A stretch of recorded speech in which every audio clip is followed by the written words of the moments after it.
하나님의 말씀은 에스더 4장 13절에서부터 16절까지의 말씀입니다.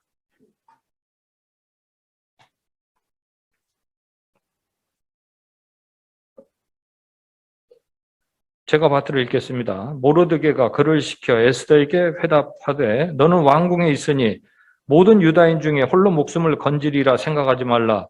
이때 내가 만일 잠잠하여 말이 없으면 유다인은 다른 데로 말미암아 노임과 구원을 얻으려니와 너와 내 아버지 집은 멸망하리라. 내가 왕후의 자리를 얻은 것이 이때를 위함이 아닌지 누가 알겠느냐 하니 에스더가 모르드게에게 회답하여 이르되 당신은 가서 수산에 있는 유다인을 다 모으고 나를 위하여 금식하되 밤낮 3일을 먹지도 말고 마시지도 마소서. 나도 나의 시녀와 함께 더불어 이렇게 금식한 후에 규례를 어기고 왕에게 나아가리니 죽으면 죽으리이다 하니라. 아멘.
정성으로 준비하여 드린 시온 찬양대의 찬양을 하나님께서 기뻐 받으신 줄로 믿습니다.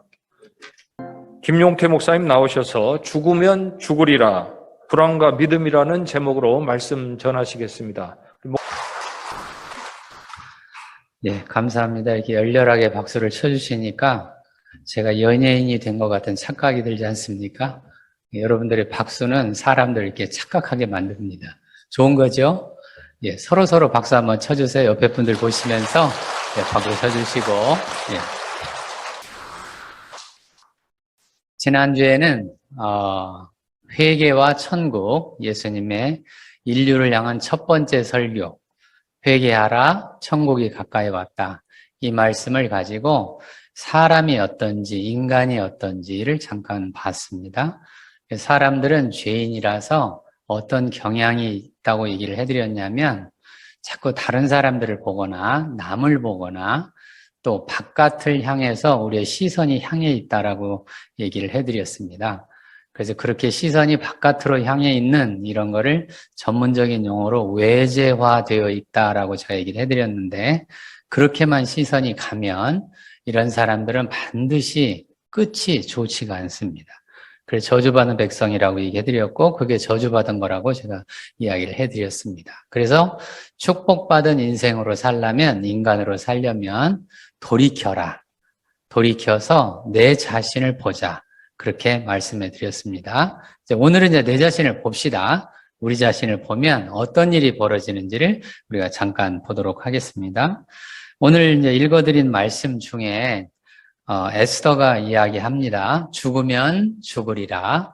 우리 다 같이 한번 따라서 해보시기 바랍니다. 죽으면 죽으리라. 죽으면 네가 죽어라 이런 뜻이 아니고요. 죽으면 누가 죽으리라? 내가 죽으리라 이런 뜻입니다. 에스더가 죽으면 죽으리라. 이 말씀이 정말 놀라운 말씀이고 우리가 불안을 극복하는 중요한 말씀입니다. 에스더가 얼마나 불안했겠습니까? 에스더가 얼마나 두려웠겠습니까? 이제 규칙을 어기고 왕이 선포한 규례가 있는데 그 규례를 어기고 이제 왕 앞에 나아가야 됩니다. 왜 나아가야 되냐면 이제 하만이 음모를 꾸며가지고 이제 전국에 있는 유대인들을 다 죽이려고 하는 그런 음모를 꾸몄습니다. 하만이 그런 음모를 꾸며가지고 이제 왕의 칙령이 내렸습니다. 실제로 이제 유대인들을 죽이기 위한 그런 칙령이 내렸는데 그때 모르드게가 이제 에스더한테 이야기를 합니다. 오늘 읽어드린 본문 말씀이죠. 이야기를 합니다. 네가 지금 왕후가 된 게 이때를 위한 것인 줄 어떻게 아냐?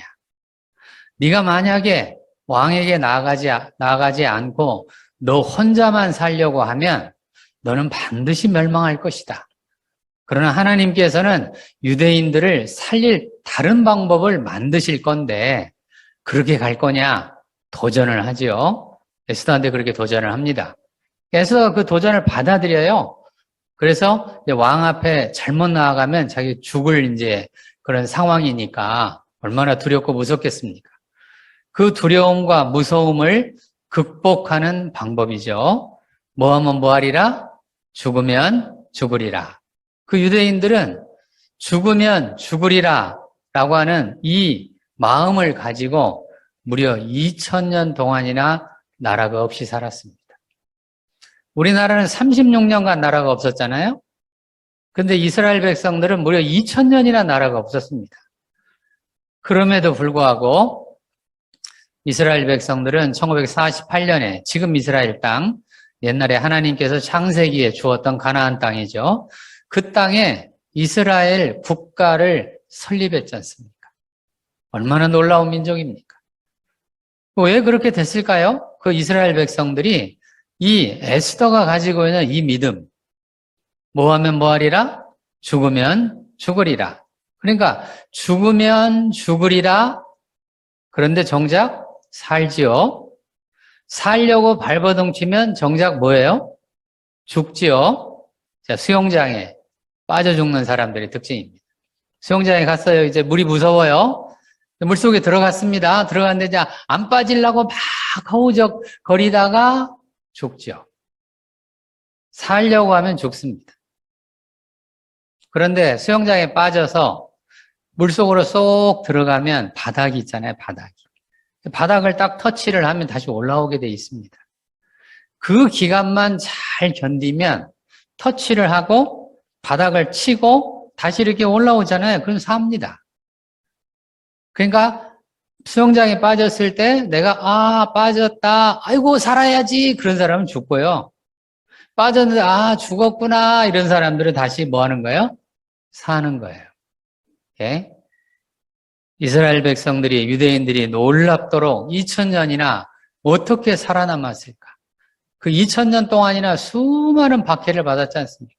받으면서 수많은 이스라엘 사람들이 죽었잖아요. 죽었는데도 불구하고 이 사람들은 여전히 살아서 나라를 만들고 그 나라를 만든 거에 끝나는 게 아니라 지금 미국이라고 하는 나라를 움직이고 있지 않습니까? 놀랍잖아요? 유대인들이 그래서 놀랍습니다. 그럼 그런 유대인만 놀랍냐? 아니죠. 우리나라 사람을 또 놀라운 사람들입니다. 한국 사람들을 보겠습니다. 한국 사람들은 6.25 전쟁이 끝난 1953년에 끝났잖아요. 끝나고 나서 세계에서 밑에서 두 번째, 제일 꼴등한 적은 없어요. 우리나라가. 대한민국이 밑에서 두 번째로 가난한 나라였습니다. 6.25 전쟁 끝났잖아요. 다 초토화됐고 다 폭격으로 다 망가졌고 먹을 것도 없고 공장도 없고 이제 다 없어졌어요. 다 없어졌습니다. 세계에서 두 번째로 가난한 나라이던 한국이 요즘에 어떻게 됐습니까? 선진국이 되었습니다.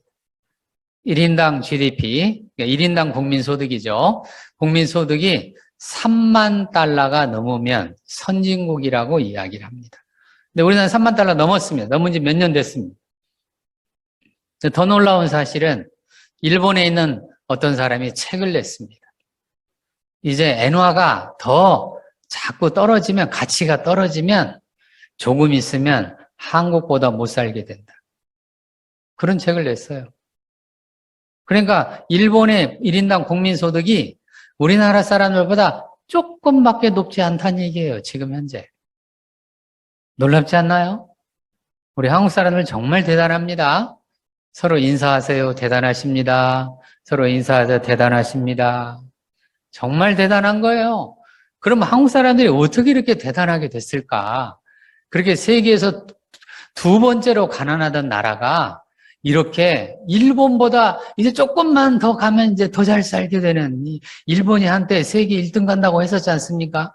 그런 일본보다 국민소득이 좀 더 많아지려고 지금 하고 있지 않습니까? 이탈리아를 제친 지는 오래됐습니다.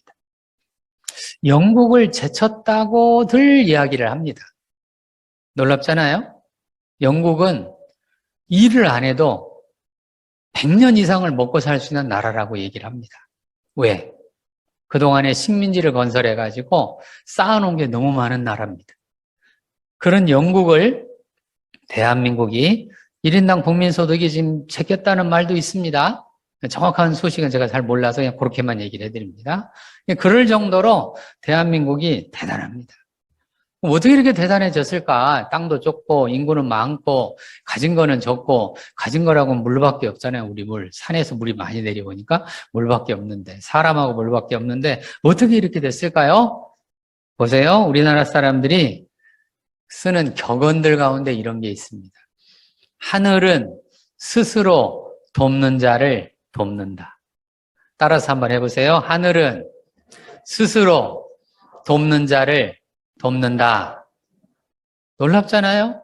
하늘은 스스로 도망가는 자를 돕는다. 아닙니다. 하늘은 스스로 숨는 자를 돕는다. 이거 아닙니다. 지난주에 우리 얘기했던 내용이죠. 하늘은 도망가서 숨는 자를 돕는다. 이런 거 아닙니다. 스스로 돕는 자를 돕는다. 격언이 있습니다. 그런 격언이 있고 또 우리나라 사람들이 쓰는 말 중에 이런 게 있습니다. 까짓 거 죽기밖에 더 하겠어? 따라서 해보세요. 까짓 거 죽기밖에 더 하겠어? 네, 재밌잖아요. 그냥 웃어주세요. 그냥 이렇게. 한 번 더 따라서 해보세요. 까짓 거 죽기밖에 더 하겠어? 그런 데는 이게 뒤를 올려야죠. 죽기밖에 더 하겠어? 이런 걸 해. 죽기밖에 더 하겠어? 그럼 죽잖아요. 위를 올려주세요, 위를. 한 번 더 따라서 해보세요. 까짓 거! 죽기밖에! 더 하겠어? 어때요? 지금 마음이 어떠세요? 좀 살아나지 않나요? 네, 살아납니다. 지금. 그런 말만 있는 게 아니더라고요. 우리나라 사람이 쓰는 말 가운데. 이런 말도 있습니다. 죽기 아니면 까무라치기. 따라서 해보세요. 죽기 아니면 까무라치기. 이런 말도 있습니다. 맨 땅에 헤딩하기. 아니, 맨 땅에 헤딩은 지구하고 박치기 한다는 얘기잖아요. 우리나라 사람들은 지구하고 박치기를 해가지고 살아남은 민족입니다. 놀랍잖아요? 너무나 놀랍습니다. 한국 사람들의 이 맞서는 정신이죠. 세계에서 두 번째로 가난하고 초토화됐던 이 우리나라. 우리나라 옆에는 언제나 중국이 있어서 너무나 거대한 나라잖아요. 중국이란 나라는 정말 세계를 지배했던 너무나 큰 나라, 그 옆에 조그맣게 붙어가지고 우리는 거의 목숨이 언제나 왔다 갔다, 왔다 갔다. 그래서 우리나라 사람이 쓰는 용어 중에 하나가 풍전등화란 말이 있습니다. 풍전등화. 바람 앞에 뭐예요? 등불이라는 뜻이죠. 바람이 불기만 하면 등불이 어떻게 돼요? 꺼져버리는. 우리나라 민족이 금방 없어질 것 같은 그런 대한민국이 세상에 5,000년을 살아남았잖아요. 우리가 역사 시간에 배웠습니다. 국사 시간에 배웠습니다. 뭘 배웠냐면 저쪽 지금은 북한 땅 북쪽에 있는 땅들이죠. 그 땅에 있던 수많은 족속들이 있었습니다. 말갈족. 기억나시나요? 기억 안 나시는 분들은 공부를 열심히 안 하신 거 아닙니까?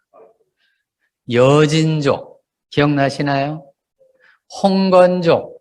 기억나시나요? 아무튼 그런 족들이 많았는데 다 없어졌잖아요. 다 없어졌습니다. 그런데 놀랍게도 우리나라 민족은 살아남았습니다. 5,000년의 역사 중에 그 큰 중국 땅 옆에 조그맣게 꼬랑지처럼 붙어가지고 정말 꼬랑지처럼 붙어 있잖아요. 그런 나라가 살아남았습니다. 이제 일본이 임진왜란 때 쳐들어왔습니다. 일본 군대가 쳐들어왔어요. 조총을 가지고 쳐들어왔습니다. 당시 우리나라에도 그 조총이 한 2, 3년 전에 들어왔다고 그래요. 역사에 의하면. 들어왔는데 우리나라에서는 그 조총의 중요함을 깨닫지 못했던 거예요. 2, 3년 전에 들어왔으면 이게 뭔가 새로운 신무기가 들어왔으니까 부지런히 연구를 해가지고 개발을 했더라면 달랐을 텐데 그걸 그냥 중요하게 생각 안 했던 거예요. 근데 일본 군대가 쳐들어왔어요. 파죽지세로 쳐들어와가지고 신우주 땅까지 갑니다. 그런데 유일하게 점령 못한 데가 있죠. 어디예요? 이순신 장군이 지키는 이제 남쪽 바다를 뺏지 못했습니다. 이순신 장군의 유명한 말이죠. 어떤 말이에요? 생즉사. 생즉사가 뭡니까? 살고자 하는 자는 죽을 것이고 생, 즉, 사. 생은 날생자잖아요. 산다는 뜻이고 사는 죽을 사자잖아요. 살고자 하는 자는 뭐 할 것이고 죽을 것이고 사, 즉, 생. 죽고자 하는 자는 뭐 할 거예요? 산다. 이순신 장군이 어떻게 싸워서 이겼겠습니까? 23번을 싸웠는데 이순신 장군이 23번을 싸웠습니다. 23번을 싸워서 한 번도 진 적이 없습니다. 놀랍지 않나요? 정말 놀랍습니다. 이것을 100으로 환산하면 그래서 100전 뭐라고 불러요? 100승. 23전 23승입니다. 너무나 놀랍잖아요. 그래서 일본에는 지금 800만 개의 신이 있는데 그 중에 누가 있어요? 이순 뒤에가 뭐가 붙어 있어요? 신이잖아요. 이순신이 있습니다. 사당 가운데 이순신 사당이 있어요. 그럼 어떻게 해서 이순신 장군은 그렇게 한 번도 지지 않고 23번을 싸워서 23번을 다 이겼을까요? 오늘의 이야기죠. 뭔 얘기예요? 살고자 하면 죽고 죽고자 하면 살리라. 죽으면 죽으리라. 에스더의 말이잖아요. 죽으면 죽으리라. 이거를 또 실현하고 있는 민족이 또 있더라고요. 보니까 우리나라 민족만 그런 게 아니에요. 가장 최근에 어떤 민족이 있냐면 우크라이나 백성들입니다. 처음에 러시아 군대가 쳐들어왔습니다. 쳐들어왔을 때 이제 세계의 수많은 전문가들이 이야기를 했습니다. 뭐라고 얘기하냐면 3일 만에 점령을 당할 것이다. 3일이면 지금 우크라이나 수도 키이우가 수도인데 그 수도가 점령당할 것이다. 그래서 전쟁이 거의 15일 안에 아니면 한 달 안에 끝날 것이다 라고 전망들을 했습니다. 왜? 러시아가 세계 2등 군사 강국이지 않습니까? 세계 1등 군사 강국은 미국이고요. 세계 2등이 러시아입니다. 근데 그거에 비해서 우크라이나 사람들은 전쟁 무기도 별 볼 일 없는, 별로 없는 그런 나라. 쳐들어왔어요. 어떻게 됐어요? 우리가 잘 아시다시피 지금 러시아 군대가 쳐들어온 지 100일이 넘었습니다. 100일이 넘었는데 키이우에서는 실패를 해서 쫓겨났습니다. 쫓겨나서 지금 우크라이나 동부 쪽에서 지금 전투가 진행되고 있지 않습니까? 그 우크라이나 백성들이 했던 말들이에요. 우리가 했던 얘기하고 다르지 않습니다. 죽기 살기. 우크라이나 백성들 단 한 명이 다 없어질 때까지 우리는 싸울 것이다. 우리는 죽기 살기로 뭐 할 것이다? 싸울 것이다. 했는데 그 우월한 무기를 가지고도 그 너무나 놀라운 첨단 무기를 가진 러시아 군대가 못 이겼지 않습니까? 왜요? 뻔하잖아요. 오늘 에스더의 말이잖아요. 죽으면 뭐하리라? 죽으리라. 죽으면 죽으리라. 이게 불안과 두려움과 공포를 극복하는 명약입니다. 불안과 두려움과 공포를 극복하는 명약. 뭐라고요? 죽으면 죽으리라. 다 따라서 한번 해보십시오. 죽으면 죽으리라. 까짓 거 죽기밖에 더 하겠어? 따라서 해보세요. 까짓 거 죽기밖에 더 하겠어? 뒤를 꼭 올려주셔야 돼요. 내리시면 안 됩니다. 죽기밖에 더 하겠어? 그럼 이미 죽은 겁니다. 위로 올려주셔야 돼요. 성경 인물 가운데 사울이 구약에 나오잖아요. 물론 신약에도 사울이지만 바울이 된 사울이죠. 구약에 나오는 사울이 왜 멸망했을까? 사울은 이스라엘 왕국의 초대 왕이었습니다. 초대 왕이었는데 성공하지 못하는 왕이었습니다. 왜 그랬을까? 간단하죠. 우리가 지난주에 제가 얘기해드렸던 그런 내용입니다. 사울은 누구를 두려워했냐면 백성들을 두려워했습니다. 사람을 두려워했어요. 그러니까 우리가 두려움과 불안, 공포 이것이 자꾸 외부로 시선을 향하게 한다는 얘기예요. 백성들을 자꾸 두려워하니까 어떻게 했냐면 아말렉하고 전쟁을 했습니다. 이제 아말렉하고 전쟁을 해서 이겼습니다. 하나님이 뭐라고 명령을 했냐면 다 진멸하라고 얘기했습니다. 다 깡그리 죽여라 라고 얘기를 했는데 어떻게 했냐면 좋은 것은 취하고 안 좋은 것만 죽였어요. 사무엘이 나중에 나타났습니다. 나타나서 뭐라고 얘기하냐면 정말 사무엘이 하나님이 당신을 왕으로 세운 걸 후회한다고 얘기를 하면서 이제 당신의 왕위가 오래가지 못할 거라고 예언을 합니다. 그때 사울이 뭐라고 이야기를 하냐면 사무엘한테 제가 백성을 두려워하여 그렇게 말을 합니다. 왜? 군사들이 얘기했을 겁니다. 틀림없이 그 백성들이 얘기해, 좋은 거 가져가자. 좋은 거 가져가면 더 좋은데, 그거 왜 없애려고? 우리가 전쟁에서 이겼으니까 가져가자. 그 뒤에 이제 다윗이 나타났습니다. 골리앗하고 전쟁을 했어요. 전쟁을 해서 이겼습니다. 이겨가지고 이제 다윗이 이제 개선을 했습니다. 하니까 사람들이 뭐라고 얘기를 하냐면, 다윗은 뭐예요? 만만이요. 사울은 뭐예요? 천천히요. 그랬더니 사울이 화가 이만큼 났어요. 왜요? 벌써 사람들을 보는 거죠. 사람들을 보니까 자기가 사람들한테 인정받지 못하고 이제 다윗이 사람들한테 인정을 받아서 제가 왕위를 노릴 것이다 라고 편집증이 생겼습니다. 지난주에 얘기 드렸잖아요. 다른 사람들을 계속 보기 시작하면은 뭐가 생긴다고 얘기 드렸어요? 편집증, 집착증, 강박증, 더 심해지면 이게 공포가 생깁니다. 사울은 다윗의 등장과 더불어서 이 공포가 극에 달한 사람입니다. 결국 멸망했지 않습니까? 죽었지 않습니까? 자기 집안이 다 멸망을 했잖아요. 왜요? 회개를 하지 않으니까 자기 자신을 돌아봐서 내가 지금 백성을 두려워하는구나.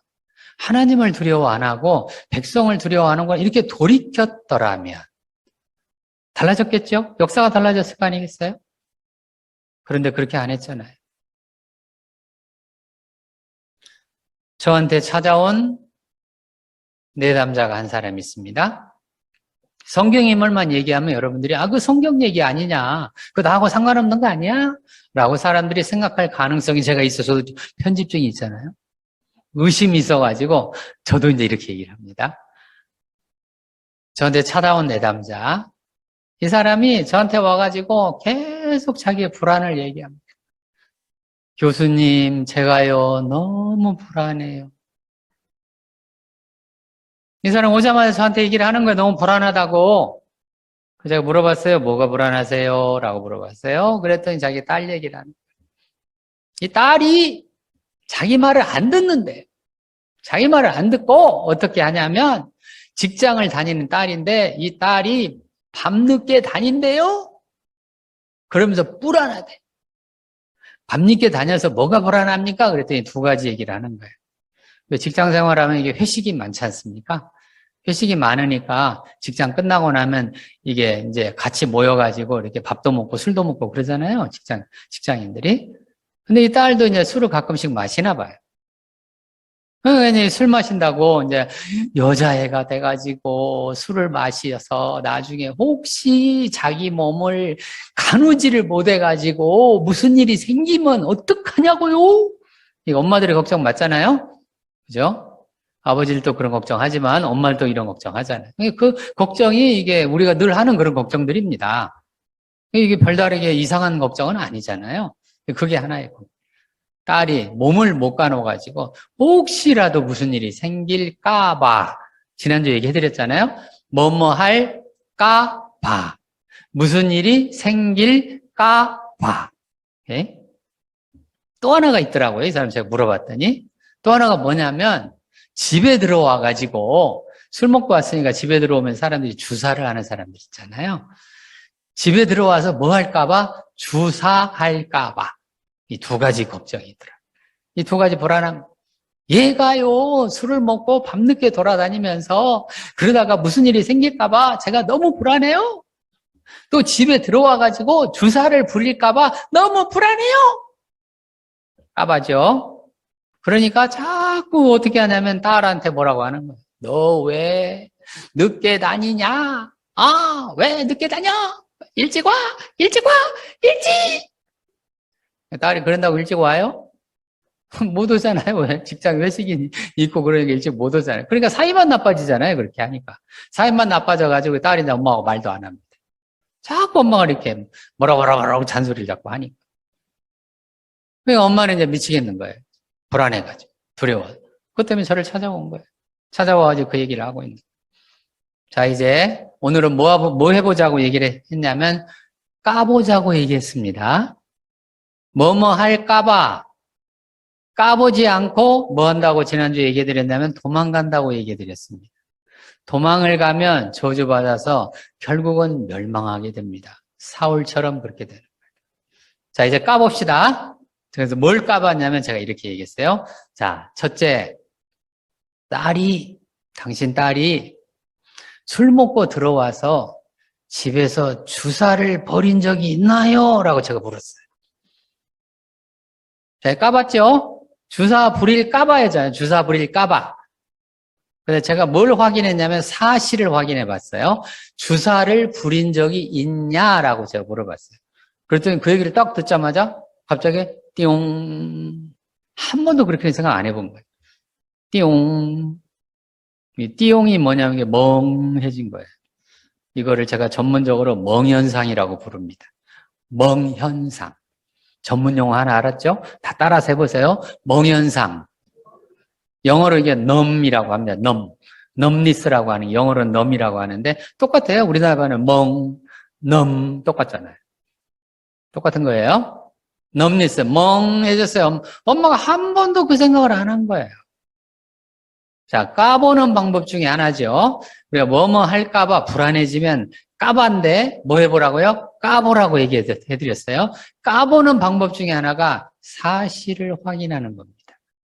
내가 걱정하고 염려하는 것들이 실제로 일어난 적이 있느냐. 오케이? 물었어요. 주사 부린 적 있냐? 이렇게 물었더니 갑자기 멍해지더니 생각을 잠깐 하더니 아니요, 그런 적은 없네요. 얘는 이게 술 먹고 들어오면 집에서 소파에 앉아가지고 이러고 있다 잔대요.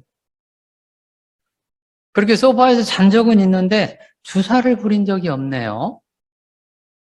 오케이. 사실 확인했죠? 주사를 부린 적이 없어요. 그래서 그 다음 얘기를 또 물어봤죠? 아니, 딸이 이렇게 주사를 부린 적도 없는데 왜 그렇게 불안해 했어요? 다시 물었더니 이제 이 사람의 역사가 나옵니다. 자, 까봤더니 사실 확인을 했더니 딸은 그런 적이 없어요. 그런데 자기의 역사가 나왔어요. 엄마의 역사입니다. 이 엄마의 역사 어떤 역사가 있냐면 자기 아버지. 아버지가 어떤 사람이었냐면 술 먹고 들어오면 집에서 소리 지르고 집어 던지고 자는 애들 다 깨워가지고 자꾸 뭐라고 하는 거예요. 자기 아버지였어요. 자기는 어렸을 때부터 그걸 너무나 많이 시달려가지고 자기 딸도 뭐 할까봐 술만 먹으면 누구처럼 행동할까봐 아버지처럼 행동할까봐. 근데 딸은 아버지가 아니잖아요. 아버지가 아니잖아요. 이걸 전문적인 용어로 뭐라고 얘기를 하냐면 투사라고 부릅니다. 투사. 내 것을 상대방한테 뒤집어 씌운다는 뜻이에요. 투사란 말의 뜻은 뒤집어 씌운다는 뜻이에요. 뒤집어 씌워서 제가 꼭 그렇게 할 것 같아요. 누구같이 할 것 같아요? 아버지같이 할 것 같은 거예요. 근데 딸은 그런 적이 없어요. 오히려 딸은 술 먹으면 조용해집니다. 투사를 부린 적이 없는데 그러니까 결국 까봤더니 이게 딸 문제가 아니고 누구 문제였던 거예요? 내 문제였던 거예요. 내 문제였는데 이거를 자꾸 딸한테 너 왜 이랬던 거예요. 두 번째도 제가 확인해 봤죠. 딸이 술 먹고 혹시 무슨 일이 생길까 봐 딸이니까 혹시라도 남자들이 어떻게 할까 봐 하는 주제가 있잖아요. 그런 게 있잖아요. 그것도 제가 물어봤어요. 사실 확인했어요. 그랬더니 그런 적이 또 없대요. 없어요. 없는데 엄마가 자기 불안에 못 견뎌가지고 자기 자신을 들여다봤어야 되는데 안 들여다보니까 꼭 딸이 그렇게 할 것처럼 보이잖아요. 결국 이 사람이 알았습니다. 자기 아버지가 그렇게 집에 들어와서 주사를 부렸고 또 딸이니까 자기 생각을 있게 하는 거예요. 자, 여기서 중요한 사실을 하나 알려드립니다. 사람들이 걱정하고 염려하고 두려워하는 것들 가운데 95%는 일어나지 않습니다. 이미 이건 연구 결과에 나와 있습니다. 사람들이, 학자들이 불안에 대한 연구를 많이 해봤습니다. 불안에 대한 연구를 하면서 사람들이 불안해하고 두려워하는 것들 가운데 95%는 안 일어납니다. 몇 퍼센트 안 일어난다고요? 95%. 안 일어나요. 제가 지난주에 사람들 마음을 들여다봤다고 얘기했잖아요. 거의 35년 이상을 제가 사람들 마음을 들여다봤습니다. 그 말은 수많은 제가 불안 내담자를 만났다는 얘기예요. 불안해한 사람들 제가 만나서 또 물어보고 참으로 물어보고 정말로 물어보고 아주 물어보고 몹시 물어보고 오늘 또 물어보고 내일 또 물어보고 몇 년을 물어봤다고요? 35년을 제가 물어봤습니다. 그랬더니 이게 임상 경험이라고 하는 건데 제 임상 경험에 의하면 99% 정도는 안 일어납니다. 안 일어나. 그걸 기억하고 계셔야 돼요. 안 일어납니다. 그럼 왜 일어나지도 않는 일들을 우리는 이렇게 왜 불안해하고 왜 두려워하고 왜 그렇게 살까? 그게 또 다른 중요한 주제입니다.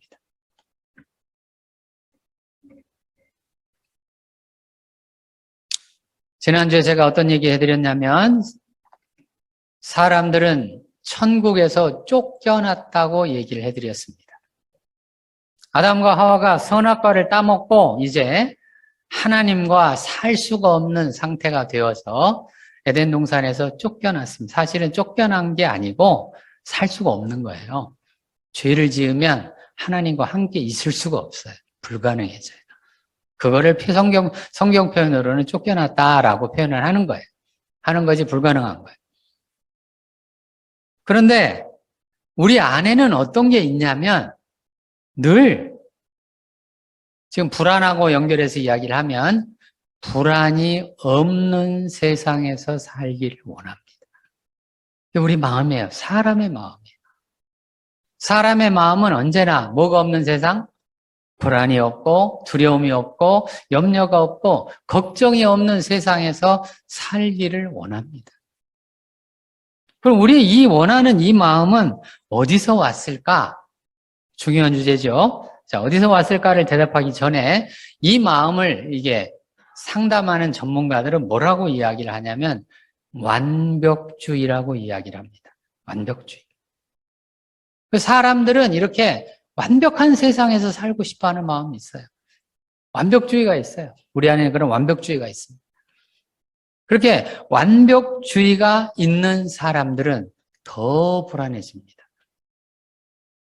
기억하십시오. 내 안에 불안이 하나도 없고 염려가 하나도 없고 문제도 아무도 안 일어나고 이런 마음이 점점점 많아지면 많아질수록 완벽주의적인데 이렇게 완벽주의적인 마음이 있으면 있을수록 그런 사람들은 훨씬 더 불안하게 삽니다.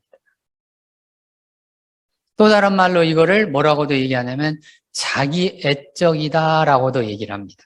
자기애. 자기애라고 하는 건 자기만 사랑한다는 뜻이에요. 자기애. 내가 불안해지니까 내 마음만 중요한 거예요. 내가 불안해지니까 딸이 실제로 와가지고 주사를 했는지 안 했는지 이거 신경도 안 써요. 딸 상태에 대해서 별로 신경을 안 씁니다. 딸이 정말로 이렇게 술을 마시다가 자기 몸을 못 가눠가지고 무슨 일이 생겼는지 안 생겨 사실 확인 신경 안 씁니다. 안 쓰고 오직 무슨 생각만 해요? 자기 마음만 생각하는 거예요. 불안한 사람들의 특징이에요. 걱정하는 사람들의 특징입니다. 염려하는 사람들의 특징이에요. 오직 누구 마음만 중요해요? 자기 마음만 중요한 거예요. 엄마가 불안해졌습니다. 이제 아들이 공부를 안 해요. 안 해가지고 불안해져가지고 너 왜 공부 안 하는 거야? 너 왜 공부 안 하는 거야? 공부해! 공부해! 공부해! 그런 내담자가 있었어요. 저를 찾아왔어요. 이 사람은 전문직 여성입니다. 학교 다닐 때 공부를 잘해가지고 이제 전문직 여성이 됐어요. 그래서 돈도 많이 벌고 사회적으로 존경받는 직업을 가진 그런 전문직 여성이에요. 근데 아들이 뭐를 안 해요? 공부를 안 해요. 자기는 너무나 이해가 안 되는 거예요. 자기는 그 어려운 환경에서도 열심히 공부해가지고 열심히 노력해가지고 그렇게 내가 전문직 여성이 돼가지고 내가 그렇게 우리 아들도 살 줄 알았더니 얘는 공부를 안 하는 거예요. 안 해가지고 거의 학교를 못 다닐 지경까지 공부를 안 하는 거예요. 이 사람이 그냥 너무나 화가 나가지고 아들을 막 내쫓고 싶은 마음이 막 생기는 거예요. 속에서. 쟤를 그냥 내쫓아가지고 그냥 밖에서 그냥 제가 한번 큰일을 당해봐야 지가 뭐 고생을 해봐야 막 이런 얘기를 저한테 막 하는 거예요. 근데 그 화가 어디서 왔냐면 불안해서 온 거예요. 제가 물어봤습니다. 당신이 왜 그렇게 화가 났습니까? 물어봤더니 너무너무 자기 아들이 공부를 안 해서 불안하다는 거예요. 왜 불안한지를 제가 또 물어봤어요. 그랬더니 이 사람의 주제가 나왔어요. 뭐가 나왔냐면 거지 될까봐. 자기 안에 그 마음이 있어요. 거지 될까봐. 그럼 이 마음이 어디서 생겼냐? 자기가 집이 너무 가난했던 거예요. 너무 가난한 집에서 사니까 이게 자칫 잘못하면 거지가 되잖아요. 그 마음이 어렸을 때부터 가지고 있던 마음이 있으니까 이 사람이 악착같이 공부를 해가지고 성공을 했어요. 사회적으로. 성공했어요. 근데 이 사람이 교회도 잘 나가는 사람이거든요. 열심히 나가는 사람이에요. 근데 자기 불안 문제는 해결을 못하는 거예요. 왜? 자기를 안 들여다보니까. 당연히 그렇죠. 나중에 보니까 거지 주제가 나오고. 자기 아들을 보면 어떤 마음이 드냐면 제가 정말 공부를 저렇게 안 해가지고는 정말 길거리에 나앉아가지고 거지처럼 이게 넝마 같은 거 있잖아요. 그런 거 쓰고 있을 그 장면이 자꾸 생각이 난대요. 한 번도 그런 적이 없는데. 자기의 적이죠. 자기 마음만 중요하죠. 근데 얘가 왜 공부를 안 하는가를 봤더니 엄마에 대한 반항심으로 공부를 안 하는 거예요. 제가 나중에 보니까. 왜 엄마가 자꾸 뭐라고 하니까 뭐라고 하고 또 야단치고 자꾸 뭐라고 하니까 얘가 속에서 기분이 나빠져가지고 화가 너무나 많이 나가지고 얘가 그렇게 생각하네. 엄마가 제일 좋아하는 공부 내가 절대로 안 한다. 가족들의 특징입니다. 가족들끼리 서로 갈등이 생기고 어려워지면 상대가 좋아하는 거를 안 해요. 자기한테 손해가 나도 안 합니다. 이게 가족관계에서 갈등 생겼을 때 특징입니다. 안 해요. 예를 들어서 남편이 돈 가지고 자꾸 아내한테 뭐라고 하잖아요. 돈 어디다 썼냐? 어디다 썼어? 어디다 썼어? 어디다 썼어? 쓴 거 가지고 와봐! 뭐 이러면 이제 아내들이 화가 나잖아요. 화가 나가지고 어떻게 카드를 그냥 확 긁어버리고 싶은 마음이 생겨요. 너 한번 맛 좀 봐라. 근데 카드를 확 긁어버리면 어떻게 돼요? 자기한테도 손해가 나잖아요. 그런데 그 마음이 생깁니다. 아들이 그런 거예요. 아들이 엄마가 하도 뭐라고 하니까 엄마가 제일 중요하게 생각하는 거 그거 안 하는 거예요. 왜? 복수심 때문에. 맛 좀 봐라 엄마. 맛 좀 봐. 공부 안 한다. 맛 좀 봐. 공부 안 한다. 맛 좀 봐. 엄마는 맛보고 있는 중이에요. 뭘 맛보고 있는 중에 너무나 많이 화가 나고 불안해지잖아요. 자기 마음밖에 관심이 없잖아요. 불안을 까보면 그 속에 들어있는 우리들의 막 상태입니다. 자기 마음밖에 관심이 없거나 완벽하게 살려고 하거나 이러니까 더 불안해지면서 상대방 마음은 관심이 없고 그래서 일을 훨씬 더 어렵게 만듭니다. 제가 지난주에 얘기해드렸잖아요. 저주받은 인생들이라. 이게 다 저주받은 거죠. 그렇게 살면은 저주받은 인생이 되는 겁니다. 자, 이제 영적으로 가겠습니다. 지금 사람 마음으로 제가 얘기해드렸잖아요. 까보는 마음을 영적으로 가겠습니다. 영적으로 가면 이제 보세요. 왜 그럼 우리는 이렇게 아까 제가 왜 조금 이따 얘기해드린다고 해드렸잖아요. 왜 우리는 이렇게 불안이 없고 두려움이 없고 문제가 없는 이런 세상에서 살려고 하는 마음이 있을까? 뻔합니다. 너무 간단합니다. 왜? 우리는 다 어디 출신들이냐면 천국 출신들입니다. 따라서 해보세요. 우리는 천국 출신이다. 서로서로 인사하세요. 천국 출신입니다. 천국 출신입니다. 에덴 동산 우리가 살았잖아요. 아담과 하와가 살았죠. 하나님이 만들어서 우리를 창조를 해서 에덴 동산에서 살게 만들어줬잖아요. 그래서 에덴 동산에서 아담과 하와가 살았습니다. 그 살았던 아담과 하와의 그 마음이 우리 안에 여전히 있다는 뜻이에요. 그 있는 그 마음이 여전히 우리 안에 있어서 우리는 갈등이 없는 세상, 문제가 없는 세상, 불안이 없는 세상, 두려움이 없는 세상, 그런 세상을 살고 싶어하는 마음이 우리 안에 많이 있습니다. 그런데 우리가 그럴 수가 없잖아요. 왜요? 우리는 이미 이 세상에 던져져서 떨어져서 이건 실존주의 철학자들이 그렇게 이야기를 합니다. 실존주의 철학자들은 뭐라고 이야기를 하냐면 인간은 이 세상에 던져졌다라고 얘기를 합니다. 던져진 세상, 즉 죄 많은 세상, 갈등이 많은 세상, 문제가 많은 세상, 그런 세상에 우리가 던져진 존재들입니다. 던져졌기 때문에 실제 우리의 삶은 문제도 많고 갈등도 많고 두려움도 많고 불안도 많고 많은 그런 세상에 던져졌는데 우리는 어디 출신들이라고요? 천국 출신들이니까 마음에서는 갈등이 없고 문제가 없고 불안이 없고 두려움 이렇게 되기를 원하는 거예요.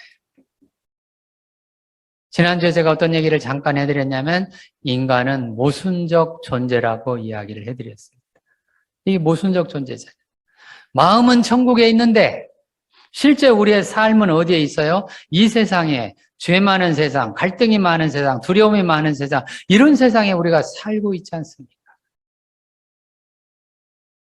그런데 갈등이 많은 세상, 두려움이 많은 세상, 불안이 많은 세상 이런 세상을 외면하고 자꾸 도망가는 게 불안의 특성이에요.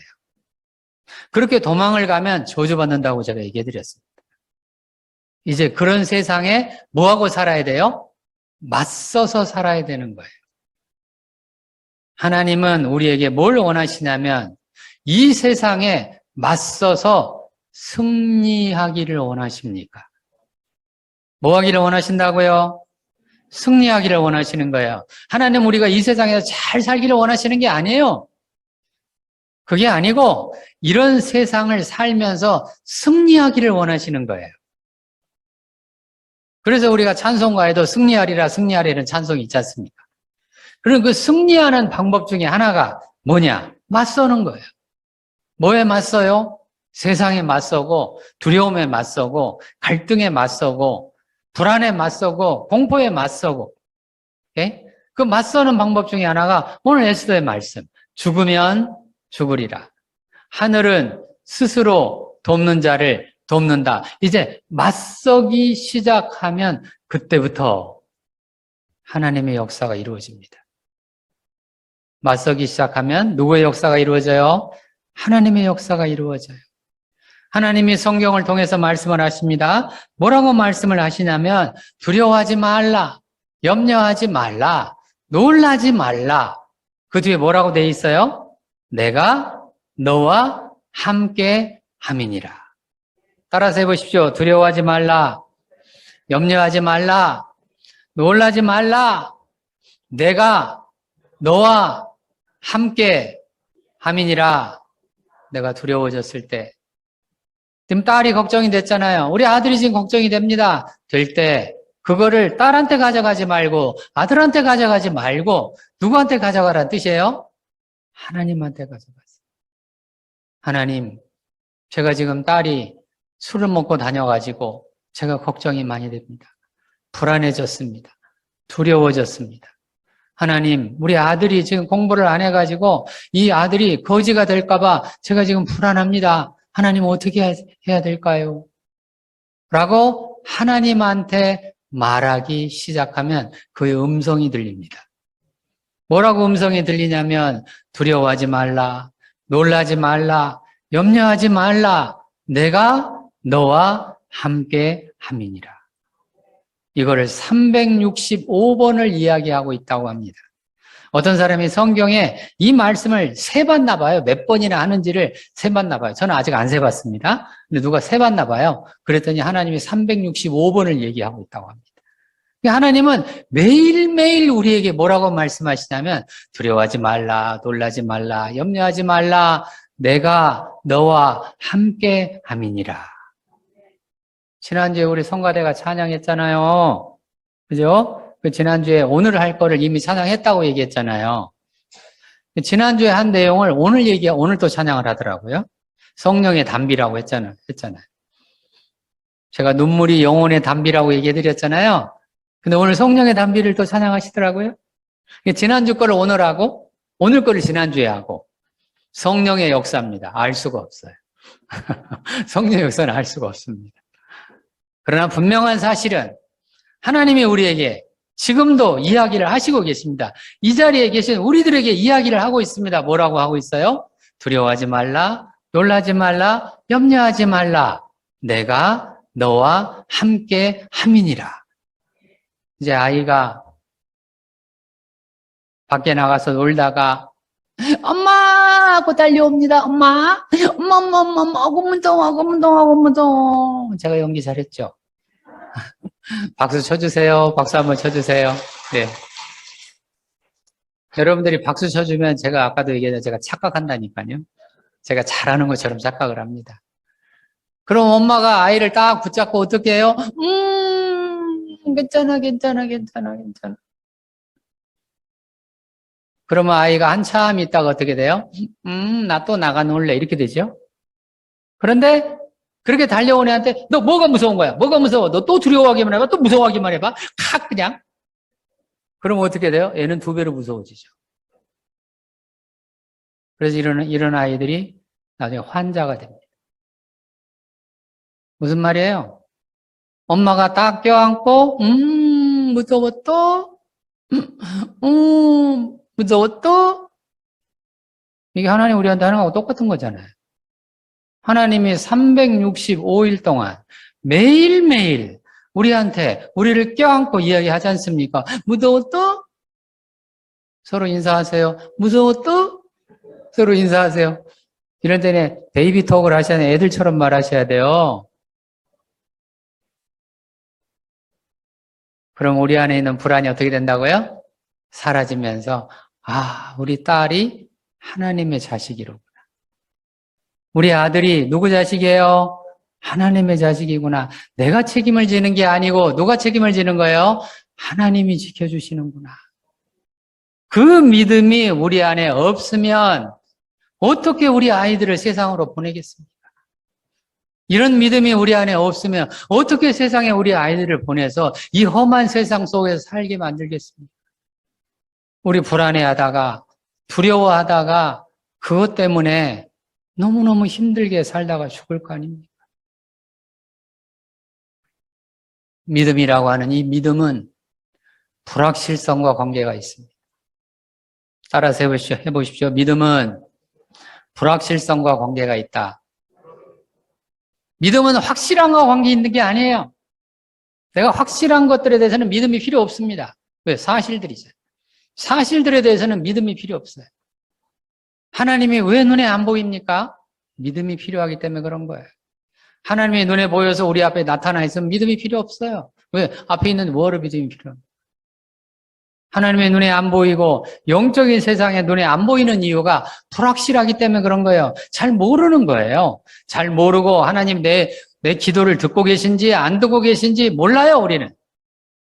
알 수가 없잖아요. 우리 기도할 때마다 그때그때 하나님이 알았다, 네 기도 내가 듣는다 라고 음성이 들리면 얼마나 좋겠습니까? 저도 그러기를 바래요. 제가 기도할 때마다 하나님이 그래 너 기도했냐? 알았다. 너 오늘 천성교회 갈 거지? 가서 설교 잘해라.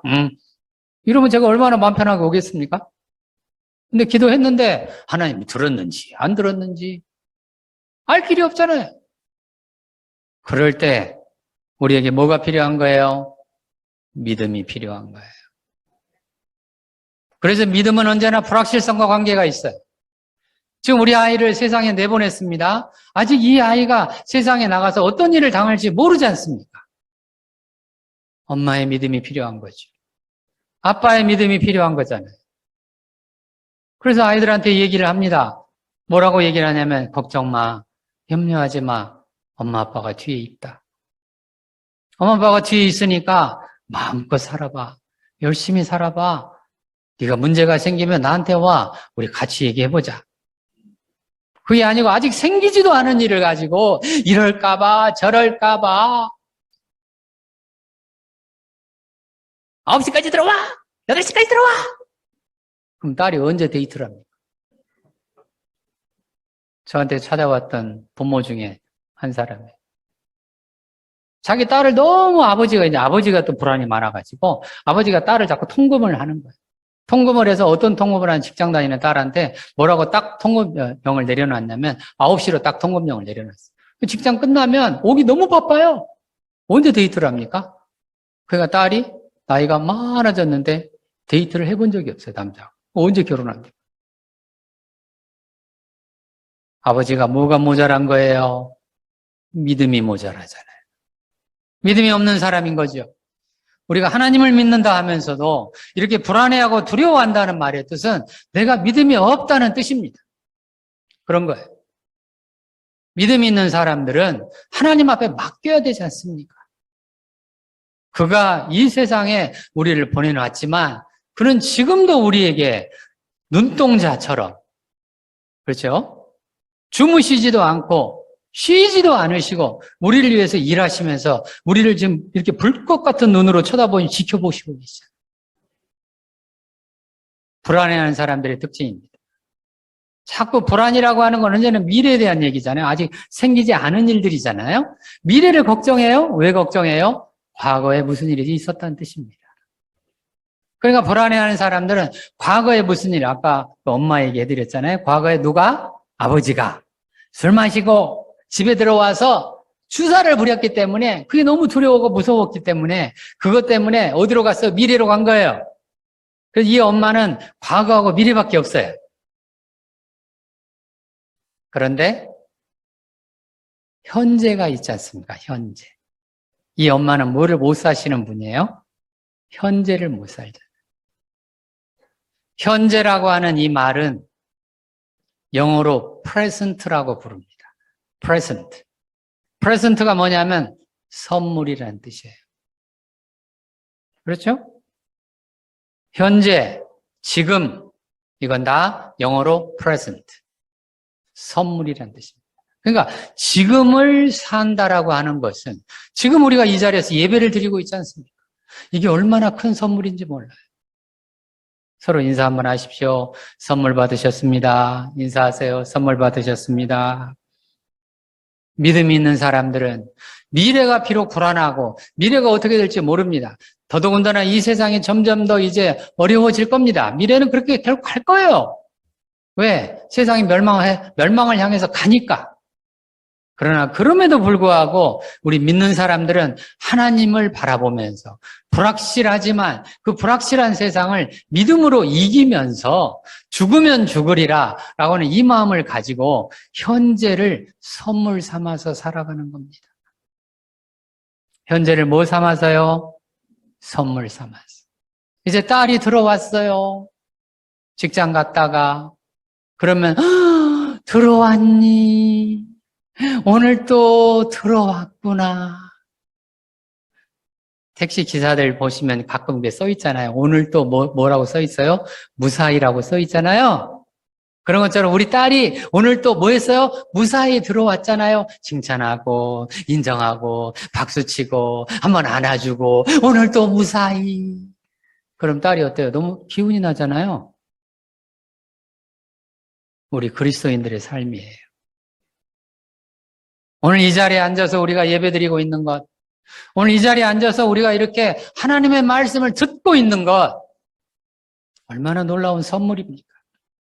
이 선물을 차곡차곡 쌓아가는 사람들, 즉 현재를 충실하게 살아가는 사람들, 믿음이 있는 사람들입니다.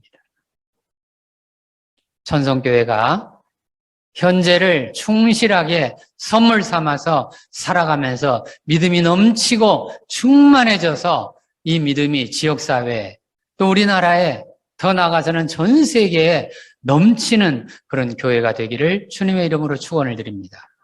기도하겠습니다. 하나님 아버지 주님의 은혜를 감사드립니다. 오늘도 우리가 믿음이라고 하는 불안과 믿음이라는 제목을 가지고 이렇게 주님 앞에 말씀을 듣게 해주시니 감사드립니다.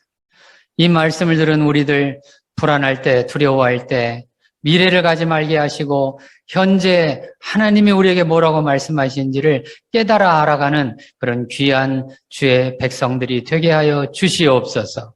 예수님의 이름으로 기도 올리옵나이다. 아멘. 하나님 아버지 감사합니다. 우리가 오늘 또 지금 이 자리에서 예배드릴 수 있는 그런 귀한 은혜 주심도 감사드리고 우리가 또 믿음을 가질 수 있도록 또 인도해 주신 것도 감사드리고 우리가 매일매일을 살면서 하나님의 능력 의지하고 하나님께와 함께 살아갈 수 있도록 인도해 주신 것도 감사를 드립니다. 이제는 예수 그리스도의 크신 은혜와 하나님 아버지의 극신하신 사랑하심과 성령님의 감화 감동이 이제 믿음을 갖고 살기를 원하는, 그래서 두려움을 극복하고 살기를 원하는 주의 백성들을 위해 지금부터 영원까지 함께 있기를 간절히 축원하옵나이다. 아멘.